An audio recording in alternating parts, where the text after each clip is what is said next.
is Ira Gorlick, and this lecture is on the obstacles to getting good information, specifically selective perception. So what is selective perception? Selective perception is that we don't see things as they are, we see things as we want them to be. There's three aspects to selective perception. There's selective attention, which means paying attention to specific stimulus. There's selective distortion, which means remembering things differently than how they occurred. And selective recall, only remembering the things that confirm our existing belief. And here's a picture of a selective perception experiment that I did 70 years in the 70s when I was in college. And notice that there's a man talking to another man, and one of them has a razor. And depending on your bias, that razor could move hands from the white man's hands to the black man's hands. It's an interesting experiment. If you try to do this, you'll find some very fascinating results. But let me give you another example that's less racially charged, and it's called The Game. And what it says is that viewers watched a film of a particularly violent Princeton-Dartmouth American football game.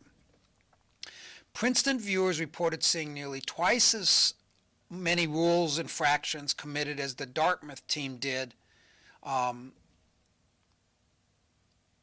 Dartmouth alums did not see any infractions committed by Dartmouth's side and erroneously assumed that he had been sent only part of the film.